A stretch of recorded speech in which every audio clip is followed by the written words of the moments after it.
YSR Congress party రాష్ట్రంలో అధికారంలోకి రావటం ఒక ఎత్తు అయితే ఈ ప్రాంతంలో విజయం సాధించటం అనేది మరొక ఎత్తు. ఎందుకని అంటే ఒకసారి మీరు గమనించినట్లయితే 2009 ఏదైతే నియోజకవర్గాల విభజన జరిగిందో అప్పటి నుంచి ఇప్పటి వరకు కూడా ఈ ప్రాంతంలో వైఎస్ఆర్ కాంగ్రెస్ పార్టీ గెలిచినటువంటి దాఖలాలు లేవు.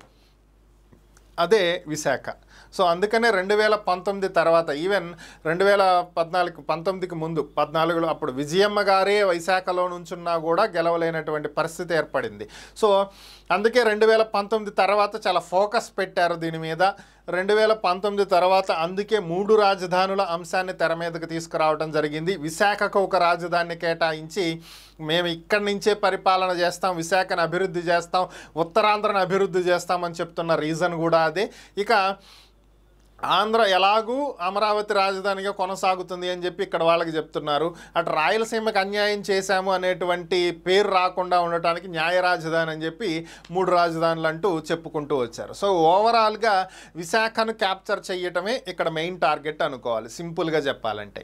సో మరి 2019 ఎన్నికలలో వ్యూహాలు ఎలా ఉన్నాయి అంటే ఈసారి ఒక్క విశాఖలో మాత్రం సామాజిక సమీకరణాలకి కుల సమీకరణాలకి ఎటువంటి తావు ఇవ్వకుండా ఎవరు ఎక్కువగా డబ్బు పెట్టగలుగుతారు, ఎవరు ఎక్కువగా పార్టీని డబ్బు మీద నడిపించగలుగుతారు అనేటువంటి అంశం మీదే ఇక్కడ ముందుకు వెళ్ళినట్లుగా కనిపిస్తుంది.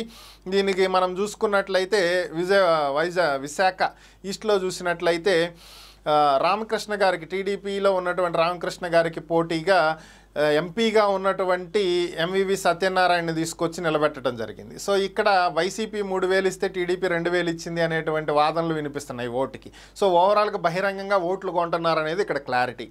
నెక్స్ట్ మరొక స్థానం చూసుకుంటే ఇక్కడ కూడా ఎవరైతే గతంలో ఒక చోట విశాఖ డైరీ చైర్మన్ ఆనంద్ నుంచోబెట్టారు, ఆయనకు ఆపోజిట్గా టీడీపీలో గణబాబు గారు ఉన్నారు. ఇంకా మరొక వైపు టీడీపీ నుంచే వచ్చినటువంటి వాసుపల్లి గణేష్, దీనికి ఆపోజిట్గా జనసేనకు సంబంధించినటువంటి అభ్యర్థి ఉన్నాడు. సో ఓవరాల్గా ఇక్కడ ఏంటంటే ఆల్రెడీ వాసుపల్లి గణేష్ మీద కొంత వ్యతిరేకత ఉంది, కాకపోతే ఈ సీటు కొంచెం టఫ్గా నడుస్తుంది అనేటువంటి వాదనలు వినిపిస్తున్నప్పటికీ కూడా విశాఖలో ఉన్నటువంటి ఈ 4 స్థానాలని ఎలా అయినా సరే క్యాప్చర్ చేయాలి అనేదే వైసీపీ యొక్క లక్ష్యం అనేది సుస్పష్టంగా కనిపిస్తున్నటువంటి పరిస్థితి. మరి ఓవరాల్గా మరి ఈ 4 స్థానాలని వైసీపీ ఈసారైనా క్యాప్చర్ చేస్తుందా అనేదైతే చూడాల్సినటువంటి అంశం. ఎందుకంటే 2019లో 151 స్థానాలు గెలుచుకున్నప్పటికీ కూడా జగన్ వేవ్ అని చెప్పి చెప్పుకుంటున్నటువంటి టైంలోనే ఈ 4 స్థానాలు టీడీపీ హోల్డ్ చేసుకోగలిగింది. అయితే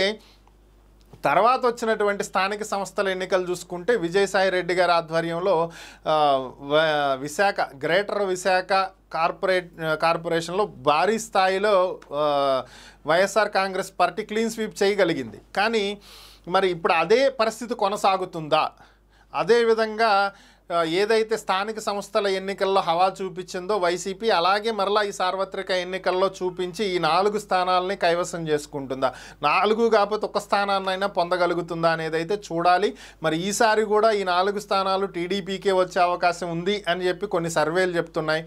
లేదు వైసీపీకే వచ్చే అవకాశం ఉందని మరికొన్ని సర్వేలు చెబుతున్నాయి. ఓవరాల్గా ఈ స్థానాలు ఎవరు క్యాప్చర్ చేస్తారనేది అయితే ఇప్పుడు అందరూ ఎదురు చూస్తున్నటువంటి పరిస్థితి కీలకంగా. మరి ఏం జరిగిద్దో చూద్దాం.